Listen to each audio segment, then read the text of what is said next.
And it is Friday, the 29th of May, 2020. Glad you could join us right here on TV47. Time for News Deck. With me, Linda Alela, we update you on what is happening in the world of news. We have so much in store for you, so just join me. Keep it right here, about 20-30 minutes of your time, and you will have been updated perfectly. Thank you so much once again. And we start off with an interesting story on matters education. And Education CS George Magoha is at this hour set to receive an interim report of the Education COVID-19 Response Committee at the Kenya Institute of Curriculum Development. Now, the committee was tasked with reworking the academic calendar in keeping with the time lost due to the COVID-19 pandemic. Our reporter Andreen Kilemi is there for us, and she will be joining us live with the latest. Andreen, if you can hear me. Good afternoon. The increasing number of COVID-19 positive cases. We're still waiting. Andreen, so we're updated in regards to what is happening and whether, yes, we get to look in regards to the same, and stakeholders of matters education asking whether it is necessary for us to proceed and reopen schools. Remember, we're talking about the national examinations that are at a standstill, and yes, Andreen is here with us. Andreen, can you hear me? Andreen? Andreen joining us from the Kenya Institute of Curriculum. Andreen? It looks like Andreen is not able to hear me. All right, let's fix her sound, and then of course we'll be coming back to her later. She would update us on the same. But we cross over to a different situation, and informal settlements in Nairobi like Kibra and Mathare are at a high risk of increasing the number of positive coronavirus cases due to the high number of people there. And as Eli Logova reports, this situation puts the slums on the spot, and the Ministry of Health will have to enforce measures to ensure that they reduce the increasing numbers. Let's take a look. The increasing number of COVID-19 positive cases in major informal settlements in Nairobi continues to cause fear and panic, considering the concentration of people living in close proximity and poor hygiene in those settlements. As of Wednesday, Mathare reported 33 new positive coronavirus cases, with the number increasing by 3 more cases on Thursday. Kibra took the bulk of new cases reported on Thursday. The distribution in Nairobi is as follows. Kibra, 35 persons. Langata, 15, and that's near Kibera as well. Makadara has 9, Westlands has 8, Embakasi Central has 6, Embakasi West has 5, Kamukonji has 2, Mathare an additional 1. You recall that yesterday we had 33. This high number of cases put people in these informal settlements and others at high risk, as people rarely observe health measures meant to curb the spread of the highly contagious virus. And even though a number of residents in Kibra and Mathare slums have taken action to reduce the spread of coronavirus by mobilizing the people on containment measures, the steps are far from bearing fruits. Si kazi yetu most yenye tunafanya ni kutrainisha wasee venye wanaweza nawa na venye wanaweza keep safe. Pia venye wanaweza dunga mask, hiyo design ndio tunajaribu kuwaelimisha. So hapa ndio wasee wananawa, process yote ni hapa. Cumulatively, Mathare and Kibra have recorded over 70 new COVID-19 positive cases in 48 hours. Eli Logova, TV47, Nairobi. Thank you, Eli. And now, today, mass testing is underway in Mathare. Mathare recorded 36 new COVID-19 cases within 48 hours. Our reporter Lydia Gashomo is there for us and now joins me live with the latest. Lydia, how is the turnout in Mathare? Thank you. I'm here at Ndururuno Secondary School, where mass testing is ongoing.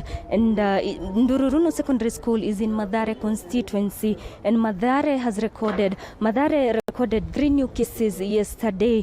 And the day before yesterday, the area recorded 33 new positive COVID-19 cases. And as you can see behind me, a number of people have turned up for the exercise. And as you can see behind me is that a good number of people have turned up for the exercise, some of them being old people, others being middle-aged, while others have even come out together with their parents. And before the testing is carried out or the sampling process is carried out, the person being tested first gives out their details, and then after that they are given the testing kits, where after that they proceed and the samples are taken. And during the sampling taking process, we've seen that most people are reacting since the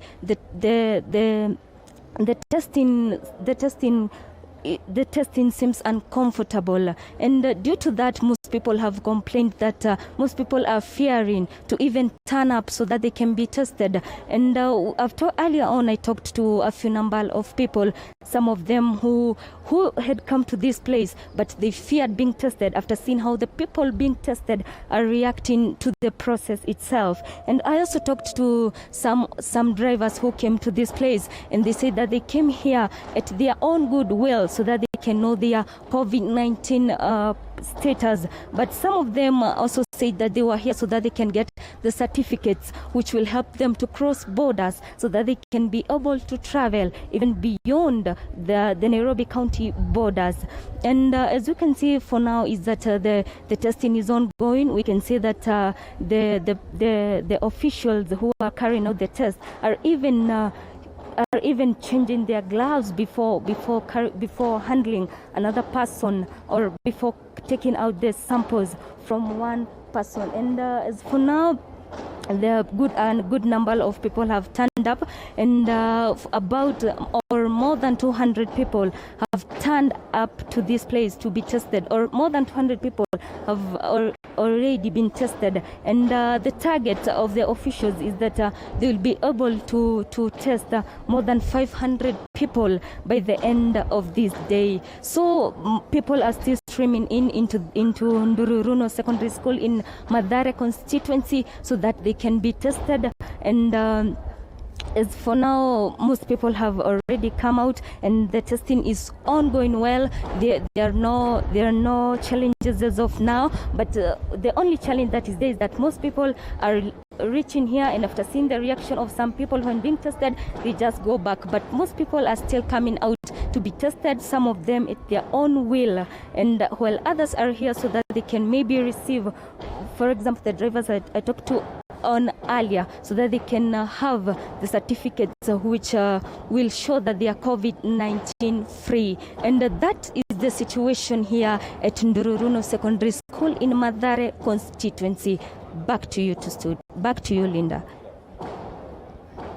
Thank you so much, Lydia Gashomo. Right down round in Mathare, pretty much commendable in comparison to the other times where we've had cases of apathy and most of the people not turning out to go and be tested because of course, fears that have been leveled. And that aside, I think it's important then we go back to where Andreen Kilemi is, as Education CS Magoha is set to receive interim report for the Education COVID-19 Response Committee at the Kenya Institute of Curriculum Development. Indeed, the committee was tasked with ensuring that they rework an academic calendar in keeping with the time lost due to the COVID-19 pandemic. So, Andreen, if you can hear me. Linda, I can hear you, and as you rightly put it, we are live from the Kenya Institute of Curriculum Development here in Nairobi, where we are now waiting for the Cabinet Secretary for Education, Professor George Magoha, who is set to receive an interim report from the Education Response Committee that was formed just to plan and reorganize the school calendar, which has been greatly affected by the spread of coronavirus. It is now about 3 months since schools were closed, and over 18 million learners have been affected by the spread of the virus. Now, it is clear that different stakeholders from the education sector have openly contradicted on whether to reopen schools or not. Just the other day, the Kenya National Union of Teachers, the University Academic Staff Union, in conjunction with the Kenya Medical Practitioners and Dentist Union, were also submitting their joint report on the same. And some of the recommendations that were put out was that exams should be pushed to the first quarter of the year 2021, and that students and pupils should remain home until the coronavirus curve is flattened. As of now, Linda, we are just waiting for the Cabinet Secretary for Education, Professor George Magoha, who will be speaking to us a few moments from now, and we all cannot wait to hear what he has. We do not know whether his recommendations and the recommendations of the response committee that was formed and led by the KICD chair, Sarah Ruto, will be equally the same as those of the Kenya National Union of Teachers and the University Academic Staff Union. But not before you get to, of course, tell us, having been following up on matters education for the longest of time. I mean, we've seen other countries, the likes of Uganda, saying that they cannot distract the calendar of education, and students who are supposed to sit for the national examinations will proceed to do that. Same applies to other different countries across Africa. And of course, different, proposals being given or fronted as it stands right now. And the government at some point maintaining that the exams will not be distracted. What will be your predictions first of the report, and what you expect that CS Magoha is going to address in regards to the same? Linda, I cannot be able to predict what the Cabinet Secretary for Education is going to say, but we hope that whatever he's going to put out there will be in the interest of all learners. As you understand, over 18 million learners have been affected by this particular pandemic.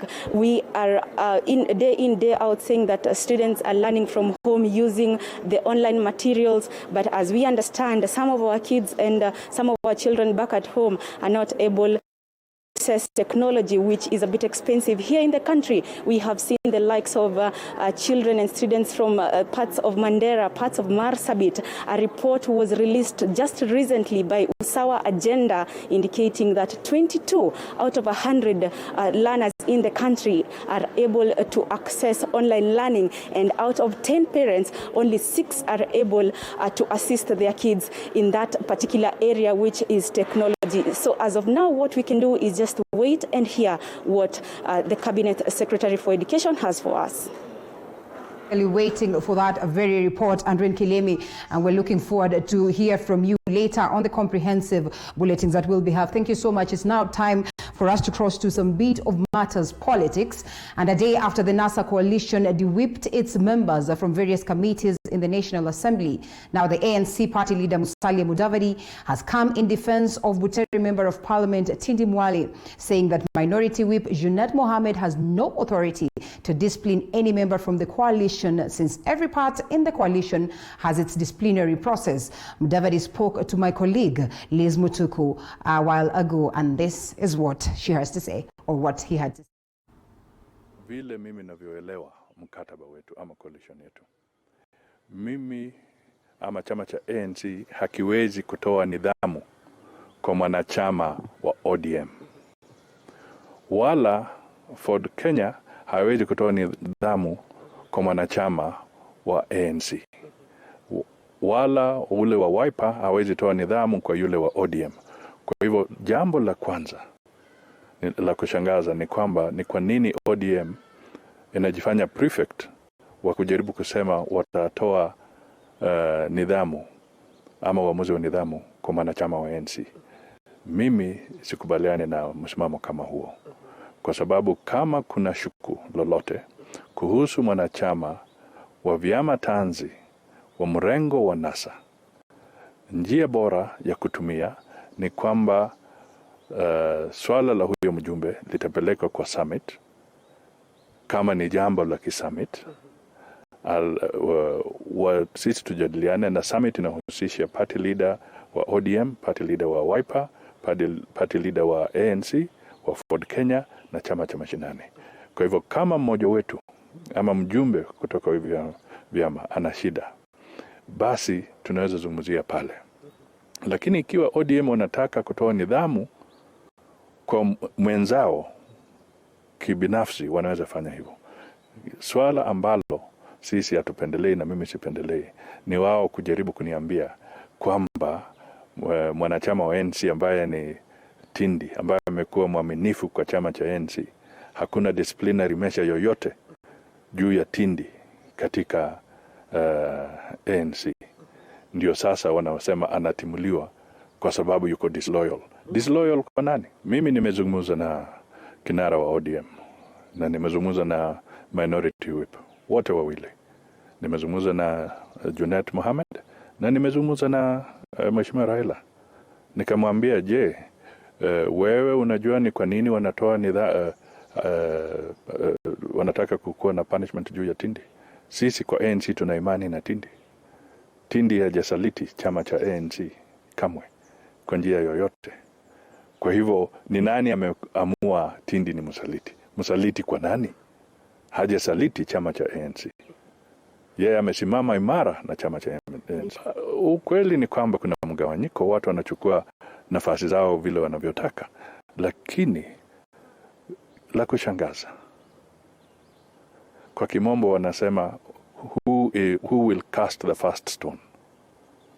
Na mimi narudia, na nimerudia mara nyingi, hakuna chama tanzi hata kimoja cha NASA ambacho kimeandika barua kujiondoa kwa NASA. Hakuna kamwe. Kwa hivyo kama mtu yote anataka kujiondoa aandike barua. Kuna sheria, kuna utaratibu kwa mkataba wetu. Na huu mkataba uko wazi. Ofisi ya Register of Political Parties ni public office. Mtu yeyote anaweza kuenda kule achukue ule mkataba au some, aelewe tuliweka nini kwa Register of Political Parties. Kwa hivyo si siri. Ni jambo la wazi, it's a public document. Kwa hivyo kile tu ningependa kuambia Wakenya. Juzi nilizungumzia, Wakenya wajiulize mara kwa mara.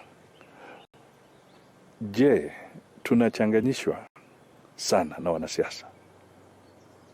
Mara wanatumia coalition, C moja, C ya pili ni cooperation, C ya tatu ni cohabitation. Na mimi nilipochukua msimamo nikasema kwamba kulingana na sheria hauwezi kukua kwa coalition 2 ama 3 kwa wakati mmoja. Sheria inaruhusu uwe kwa coalition moja. Na coalition ambayo mimi niko ndani ni coalition ya NASA. Mimi siko kwa coalition nyingine kwa sababu sheria haitaniruhusu niende kwa coalition nyingine kabla sijaondoka kwa coalition ya NASA. Thank you, Elizabeth, for that. And it's time now that we take a breather, and we'll be right back with more news, so don't you go anywhere.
Well, thank you so much for choosing to stay with us. Now, water shortage in Bungoma town and its environs has been solved partially after the Ministry of Water, in conjunction with the regional water suppliers, Nzowasco, today launched a water program that will see residents receive clean water.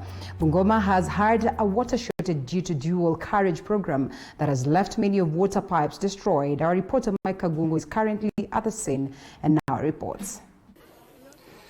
Yes, indeed, I can get you all right and clear here from Bungoma town. It has been a long time decry for these Mjini residents, and not only Mjini residents here in Bungoma town, but residents of Bungoma County as a whole. It is now a relief for Mjini residents here in Bungoma town, as the Ministry of Water, in conjunction with Nzowasco, have both decided to listen or to hear their cry, whom have cried for quite a longer time due to shortage of water. And this has just come amid the long rains that has been going on, and this is due to the road that has been actually been in process, this dual carriage here in Bungoma County and in Bungoma town. I mean, here with me I have an engineer from Nzowasco whom will be telling us more what is happening here today and what entails this process of distribution of water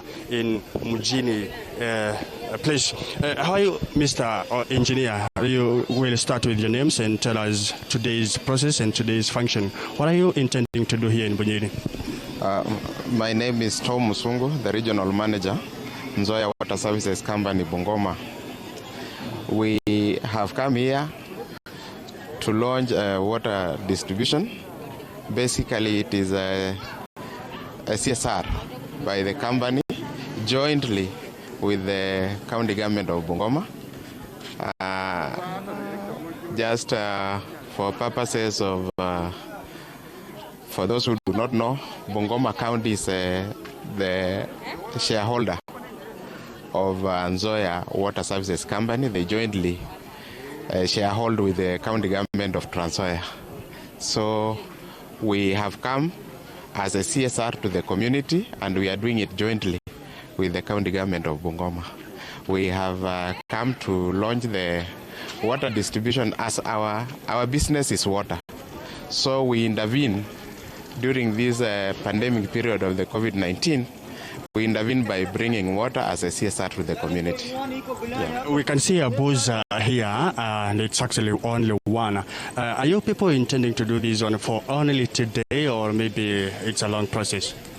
The program is going to run for 3 months. We are going to use 3 buses. We will be in Bungoma town. We will be distributing here in Mjini, Mandizini.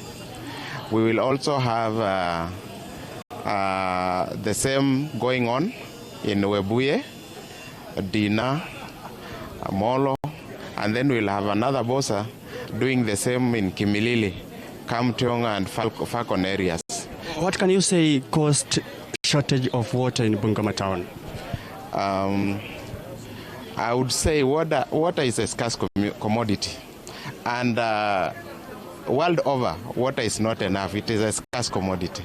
So we are bound to have those shortages. And then periodically, maybe during maintenance, we normally do periodic maintenance. Sometimes when we are doing that periodic maintenance, we have to shut down the treatment plant so that we do the periodic maintenance. After that, we can now continue supplying our clean potable water. But then there are many other challenges when it comes to supplying water. We have vandalism. People vandalize our pipelines and they cause shortage of water. We have, as the rains have come, we have places where floods have swept off the pipes, and that one can cause shortage of water. So there are so many other factors that can contribute to shortage of water, but we cannot say as such that we have really failed to supply. But supply has been there. Yeah. What about those pipes that has been cut along those, not precisely the main road, I mean dual carriage, the other roads in Bungoma County? What are you going to do about that? Because I heard at the market, actually people have been crying about shortage of water. Are you going still to distribute water in those places? Our mandate is service provision, and the service we provide is water. So we have no intention of denying anybody water provision as long as they fall under our service provision area. We are going to strive to ensure that they get water wherever they are.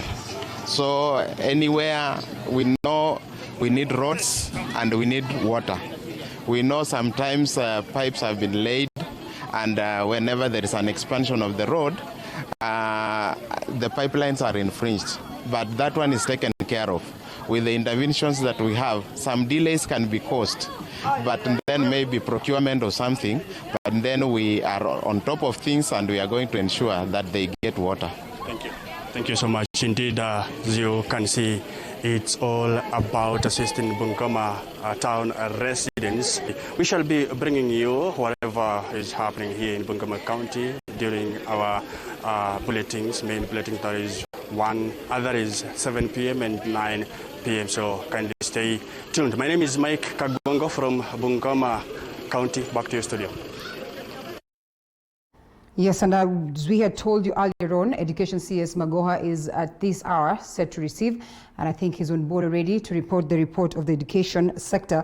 I think we'll be crossing over live to that event, but not before we take a look at this particular story. And 13 county governments have received donations worth 5.8 million shillings from the Australian Embassy in Kenya to help them in the fight against coronavirus. Addressing the media today morning at Council of Governors offices in Nairobi, Australian High Commissioner Alison Churches says the donation includes PPEs that will be used by healthcare workers. Let's take a look. We're very pleased on behalf of the Australian Government and the people of Australia to be supporting the Fred Hollows Foundation and other organisations from Australia to help the Ministry of Health in Kenya and the county governments in Kenya to pivot towards the response on COVID-19 and provide urgent support. As they have said, these are commodities to 13 counties that they have been working in. It's not money that is coming direct to Council of Governors, but already commodities have been bought. So I want to thank them for that generous donation, and also for the High Commissioner to Australian High Commissioner to Kenya for also coming, sparing your time to join Jane here, who is the country director, country manager of the Fred Hollows Foundation. All right, now let's cross over to the Kenya Institute of Curriculum Development and listen in to what is happening down there on matters education. It's a medical crisis. A medical crisis which involves epidemiology of a disease that we are not familiar with. And therefore, everything else that we are going to do will be determined by the epidemiology of this disease, which means by the way that the disease will be behaving. I would like to say that you are also aware that even this afternoon, my brother C.S. Kagwe will be talking to you. And you are also aware that during the course of the week, you have seen what is happening in terms of the epidemiology of this disease. I want to say, and I wish to commend the government, led by His Excellency the President, for all the effective measures that he has put in place that has ensured that we have had minimal deaths from this pandemic called COVID-19. This committee, chaired by Dr. Sarah Ruto, got views from very many institutions and people. And Dr. Umbajo and his team from the Ministry of Health have done various simulations But like I have said, if I may speak in a language that you understand, nobody knows what is going to happen tomorrow. And since this is not a Kenyan problem, we have what is happening elsewhere in the world to learn from. You may want to learn from what is happening in the Scandinavian countries, which is not a very good example because there are fewer people, large facilities. You may also want to learn from what is happening in the United States, which is an admixture of the high and mighty and the slums like we have in our own country. As we consider this report, let us remain very sober and take into account the fact that there are certain places that have rushed to open, and like in the southern part of the US now and in California, where they're just trying to reopen the economy, and we have an upsurge.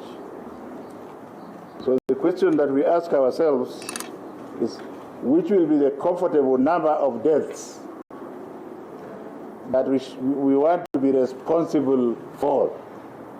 And the answer is 0. Let me address the challenges that will give my ministry, together with the government, a lot of problem to contain this pandemic. You have heard me admonishing one of you just now for not wearing his mask. I want to tell the nation at large that the nose is 10 times more dangerous than the mouth, because the mouth remains closed unless you are talking. The nose is open all the time. So our culture, where you are wearing a mask on your chin, like it's being done by a substantial number of people, or the ones who think they are complying are wearing but they are leaving the nose, this kind of very reckless behavior is going to give us a lot of problems. What is the goal of government in terms of opening educational institutions? I think it should be very, very clear for all and sundry that this disease is here to stay, and that for those of you who are not medical, perhaps it is already with very many people and we are learning it because it's a strange disease, and there will be a time when you will have COVID-19, but so what? But for now, all stakeholders must be prepared. And I want to first of all address the issue of the parents at home. The abrogation of responsibility by our parents must be reversed, and it should be reversed like yesterday. Let us not take our children as a burden. So as the children remain at home, don't say they are not learning. They should be learning from their parents. And you don't just, learning does not mean learning mathematics. There's so much to learn in life, and it should start with the family. So this is an opportune time for us to strengthen parental engagement in terms of going forward. So each parent should be happy and engaged in training his or her child. Our second goal is to ensure that when we open schools, every child from Ukuru Kayaba to Mudaiga must have the same facilities, at least should have the same rights. We should not be thinking about examinations alone. The issue of transition and the mega issue of CBC, which is competency-based curriculum, they must go hand in hand. So you are also aware that the government has 5 different committees related to coronavirus, some dealing with economic issues and what have you.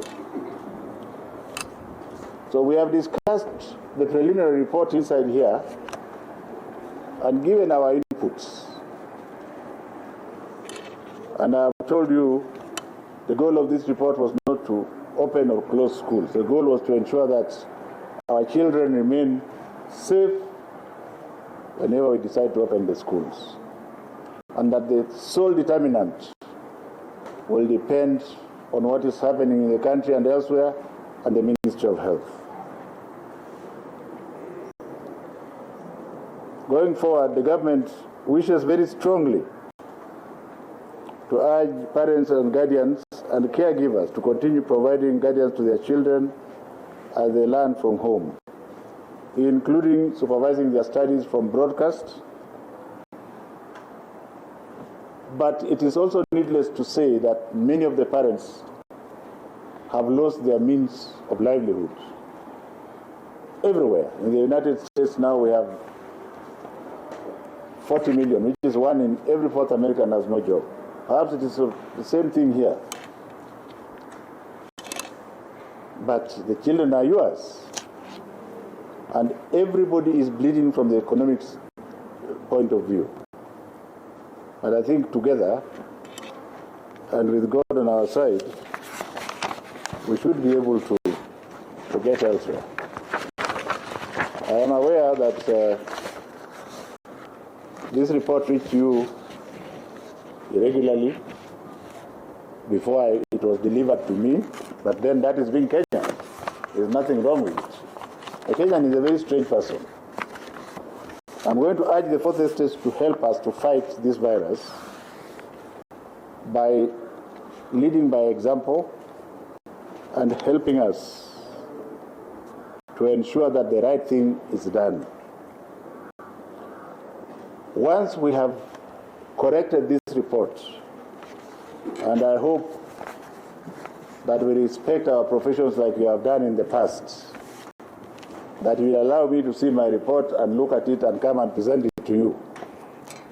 Rather than you calling me and saying, this is already here, what is 1, 2, 3? That would be a little bit better. So don't ask me too many questions which have no basis. Because for now, you have seen the numbers this week, isn't it? How many of you here have children or grandchildren? Or are aspiring? Even if you are aspiring, going by the reports of last week, how many of you will take your child to the school next week? Because you expect me to speak, and of course I'll speak again by the time I get this report and have consulted properly. Let us agree that a child who is alive and well at home is better than one who attempted to do the exam and died there. Are we together? Are we together? You are quiet, but I've told you, and I think this is the narrative that we must talk about. The ministry wishes to state categorically that all decisions will be made by giving priority to health and safety of learners and teachers of schools thereof. Let me take this opportunity to say something about private schools. I told you Kenyans are very interesting. I would want us to sympathize with the private schools because they employ a large number of Kenyans. Over 160,000 teachers, together perhaps even 300,000 plus the support staff. To keep the schools alive and to make sure that material is given to the children where they are, can we have a humane face as we try to decimate the schools? So all this noise of saying, well, you know, they are charging this, they are charging that, go and negotiate with them. When you decided to take your child there, nobody told you to take your child there. Go and negotiate with them and agree, because there is less money in circulation.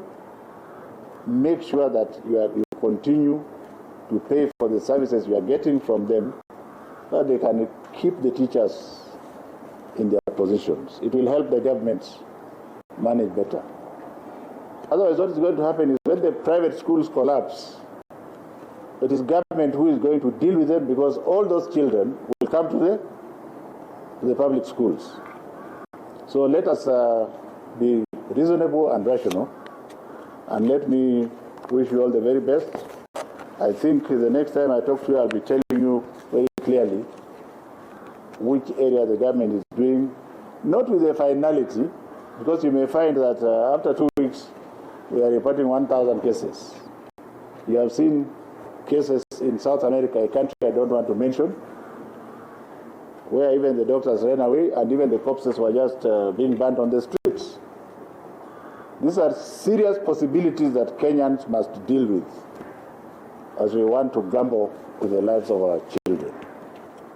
So if we are not able to manage the way we want, then we must be prepared to have our children and wait for the right time, so that if it means, like I said before, if it means that they have to come back to school early in the year, to start the year all over again, so be it. What do you want to do about it? Would you rather allow about 20,000 to die so that you open earlier? How are you going to select that 20,000 or 100,000? How are you going to select them? Because to us, the life of one child is more important. So rather than thinking about so much about exams and learning, teach the child what you know yourself. If you are a headsman, it may be very good if you go and show your child how to milk a cow, the way I was shown the other time. It is very important. I used to go to the shamba to deal. Who do you think you are that you don't want your child to dirty his hands because, there is an exam coming? And skilling the child does not mean going back to school alone. So on the issue of parental empowerment, please help us to carry it forward, starting with yourself. Help us to tell Kenyans to be serious, because the longer time we shall spend here will basically depend on our inability to follow simple instructions. I want to thank you very much. If there is a question that is directly related to this, then ask, but don't go out at the preview of this. Yes?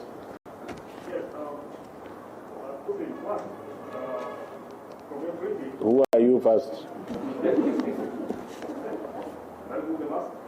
Who are you? No, I can talk through the mask. I'm older than you. What do you want to give coronavirus to people? It's very serious. Talk, I can hear you. Who are you? Thank you very much, sir. Now, two issues. One, your briefing don't seem to have been so much convinced by the work of the committee, because you found the report very preliminary, very indirect.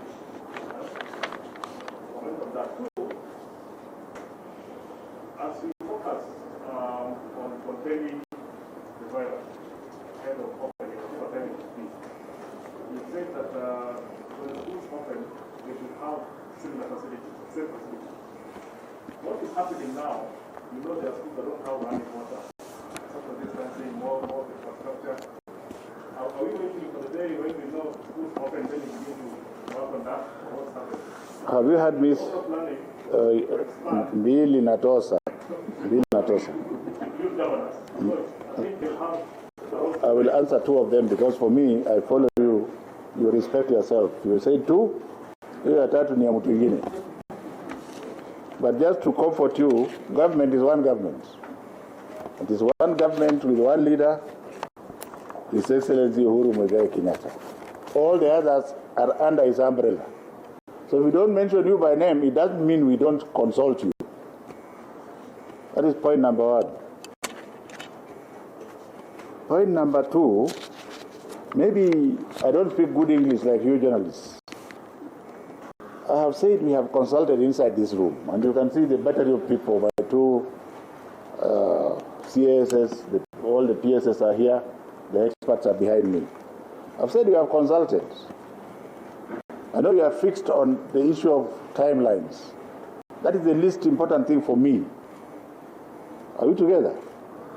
The government is alive we are going to work out a system that is practical, that is not political, but is going to deliver to the child.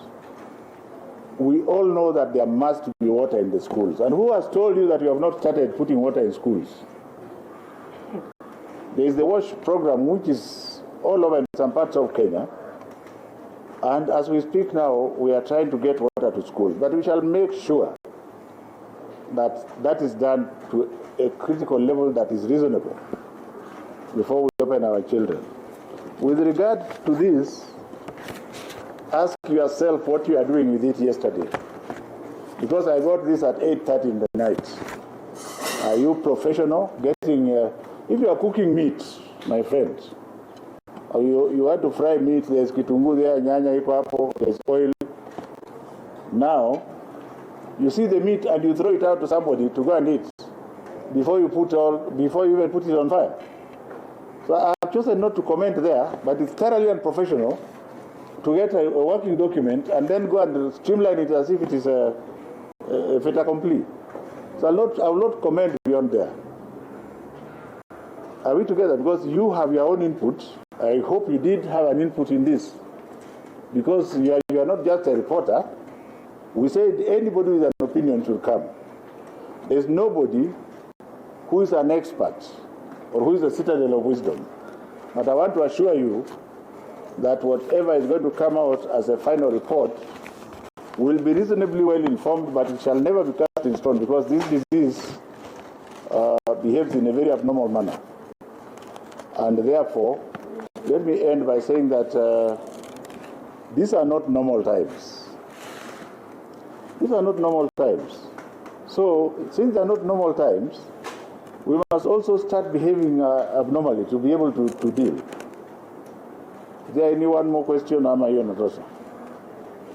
Yes. The question that I want to ask is say that private schools have the permission to talk to parents concerning their well-being and continuing. But most of private schools are continuing with the second term. Now, where will this leave them when we finally come back as a country? You know me, I went to school at a place called Starehe Boys Center. So that second term is your own second term. Because the power that I was given by His Excellency the President is to be the CS for education. So me, Natosha. And I said, every school shall remain closed. Private, public, faith-based. That is the situation. If your definition is that since they are teaching their people online, they are in second term, ushindwe. Na ushindwe kabisa. Any other reasonable question? Yes? Makori Ogechi, not here. Yes.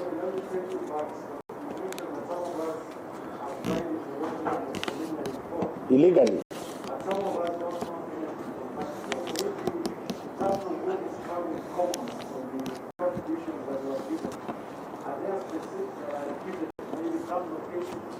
Listen to me very carefully, Ongechi, and this will be my last question. Listen to me very carefully.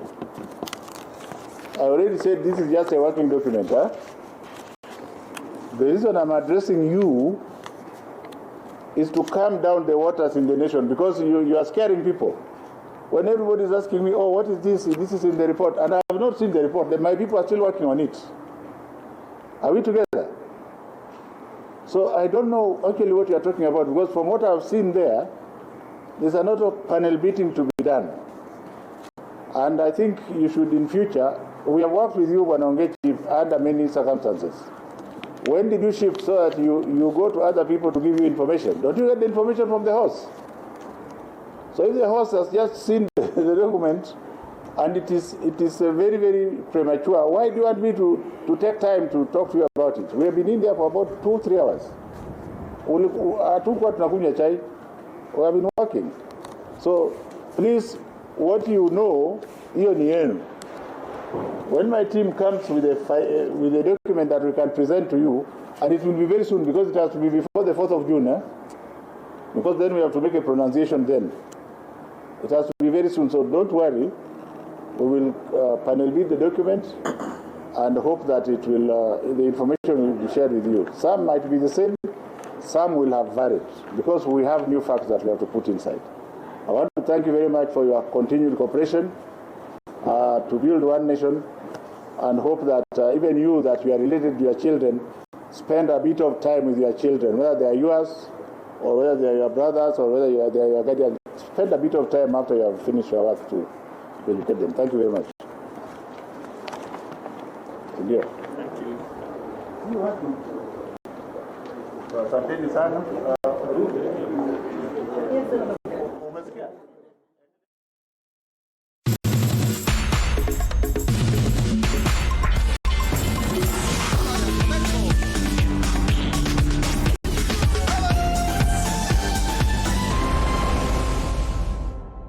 Since late last year, the coronavirus COVID-19 has emerged as a serious healthcare threat. This is an infection that has gone global and none has been spared.